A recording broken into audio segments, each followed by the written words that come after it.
Voici la revue de la presse de Gabon News. Bonjour à tous, c'est la revue de la presse du 21 au 27 septembre 2020 qui commence avec les victimes du Scorpion. C'est un coup le messager qui remue les cendres à l'hôtel de ville de Libreville et nous rappelle que Léandre Zué est dans les méandres de la justice avec un parfum d'agève. Le sort le guettait depuis longtemps, le pauvre Léandre Zué avait vainement fait les yeux doux à ceux qui le lui avaient jeté. La déchéance de l'agève avait été un coup dur pour lui, affirme le journal. Il ne dormait plus de son juste sommeil. Le même Scorpion qui avait mordu et neutralisé Brice Lacruche Alianga et sa bande rôdait autour de lui. Il n'y avait plus de sérénité à l'hôtel de ville où il avait constitué un nid d'émergents volontaires. Léandre Zué, sentant les taux se resserrer autour de lui, malin, il s'était empressé de faire gagner le potentiel candidat Ali Bongo à la présidentielle de 2023 dans la province de l'Est-UR, contrairement à ce qu'il s'était passé en 2016, et de tenter de mobiliser quelques groupuscules politiques au fin d'en faire des soutiens de Nourine Bongo Valentin. Pour le journal, l'objectif était d'apparaître comme un désormais déconnecté du nid agévien. Cette arrestation de Léandre Zué laisse penser au bi-hebdomadaire Lombanja du 25 septembre qu'il y a une chasse à l'homme entre ce qu'il appelle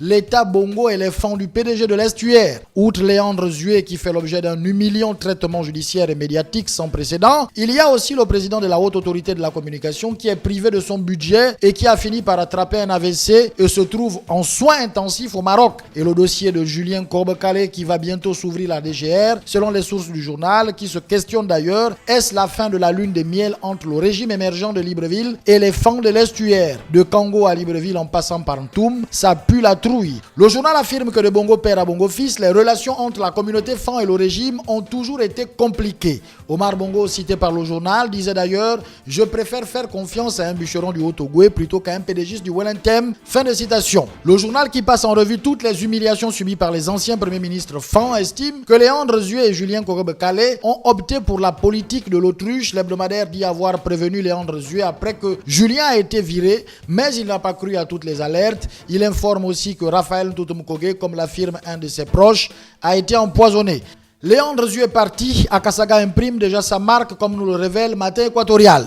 Le maire intérimaire a déjà pris 2 notes. La première met fin aux fonctions des membres du cabinet du maire emprisonnés et la deuxième suspend certains actes de gestion, entre autres les actes d'engagement ou recrutement, les actes de nomination aux emplois fonctionnels et les actes d'avancement. Si on observe une transition à l'hôtel de ville, un débat sur la transition au Gabon est en cours au sein de la classe politique nationale, nous informe l'hebdomadaire Le Temps, qui se questionne bien sûr qui pour déclencher la transition au Gabon. Ce concept de transition est sans cesse évoqué par la classe politique, notamment Baro Chambrier, Paul-Marie Gondjou, Paul Mbabé-Sol, Zachary Miboto, Jean Ping et le cercle des notables. Pour eux, la situation du Gabon nécessite une transition imminente. Paul-Marie Gondjou estime même que le départ d'Ali Bongo est le premier élément de la sortie de crise. Mais pourquoi une transition politique, s'interrogeait le hebdomadaire Écho du Nord. Le journal passe au crible les crises gabonaises et leurs origines depuis la conférence nationale de 90. Comment le Gabon a raté le coach? Il retrace les grands moments de contentieux électoraux qui ont toujours été des moments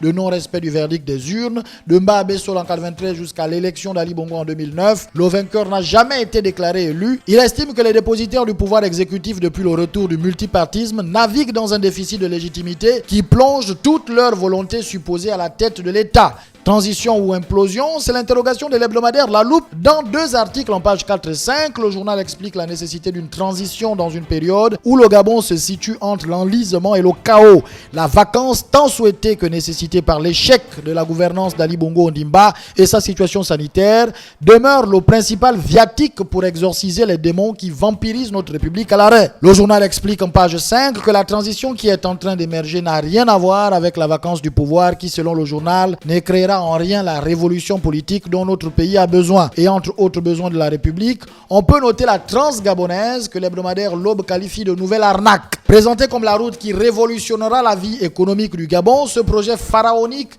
fait surtout rêver par le vertige des questions qu'il suscite. Le journal n'hésite pas à la comparer à l'affaire Santulo. Plusieurs inconnus sont relevés, le coût du kilométrage de la route bitumée, la nature des travaux à exécuter, s'agit-il d'une nouvelle route ou il s'agit de faire du neuf avec du vieux? Parlant du mensonge, Jacques Chirac disait « plus c'est gros, plus ça passe », rappelle le journal. L'hebdomadaire affirme que l'ensemble du linéaire existe déjà et certains certains tronçons sont bitumés, tandis que d'autres pas du tout. En plus, toutes les localités traversées par la Transgabonaise sont déjà connues et desservies. On n'est pas dans le cas, précise le journal, où il y aura en 2023 un choix entre une ancienne route nationale 1 et une superbe nouvelle route transgabonaise, à péage comme dans d'autres pays. En parlant d'autoroute, une source du journal estime même qu'il sera impossible de respecter les normes d'une autoroute. En fait, il ne s'agira que de bitumer les tronçons qui ne sont pas encore bitumés, laisse entendre le journal. Il conclut qu'on rebaptise l'existant en lui donnant l'apparence de la nouveauté. Tout cela est peut-être à l'origine de la dette colossale qui suscite des interrogations dans le quotidien L'Union du 21 septembre, au sein de l'opinion selon l'Union et aussi au sein des principaux bailleurs de fonds internationaux quant à la capacité du gouvernement à rembourser sans fragiliser le tissu économique. On parle d'une somme de 5 800 milliards, de quoi donner du tournis à un smicard. Entre autres questions que cette dette soulève, à quoi servent tous ces emprunts? C'est une des interrogations que répond le journal en page 3. L'argent qui aurait été détourné par Magloire Gambia a-t-il été comptabilisé dans cette dette? Pas si sûr. Toutefois, l'ancien ministre de l'économie est enfin passé à la barre après plusieurs reports successifs d'audience pour raison de procédure, comme nous l'informait le quotidien L'Union, qui le jour suivant nous annonçait que Magloire Gambia est enfin libre de tous ses mouvements. L'homme qui était détenu depuis le 10 janvier 2017 pour détournement de fonds publics a été libéré au terme de l'audience de la Cour criminelle spécialisée. Il a été condamné à 44 mois et 13 jours, ce qui correspond à la période qu'il avait déjà passée en prison, et à une amende de 100 millions de francs. Le journal nous informe aussi que le gars a eu une transaction pénale avec la partie qui le poursuit, c'est-à-dire l'État gabonais. Selon son avocat, c'est donc à l'issue de cet accord que la Cour criminelle spécialisée a homologué la transaction passée entre les deux parties. Un remboursement est prévu selon le protocole d'accord. Magloire Gambia, l'ancien ministre du ciel et de la terre, est donc libre. Une libération teintée de zone d'ombre, estime l'hebdomadaire Lombanja dans un article en page 6. Le journal trouve curieux que la Cour criminelle spéciale n'a pas révélé le contenu de cet accord. Le journal veut savoir combien au final Magloire Gambia a-t-il été reconnu coupable d'avoir détourné, combien dans cette transaction a-t-il rétrocédé à l'État gabonais via le trésor public, combien lui reste-t-il officiellement, à partir de quelle date va-t-il s'exécuter, serait-ce par chèque, par traite ou virement bancaire, puisque, ajoute le journal, il peut aujourd'hui librement et légalement jouir de l'argent et des biens qu'il avait mal acquis. Voilà pour votre revue de la presse de la semaine écoulée. Gardons espoir qu'on aura toujours des journaux dans les kiosques les jours à venir. Bonne lecture à vous.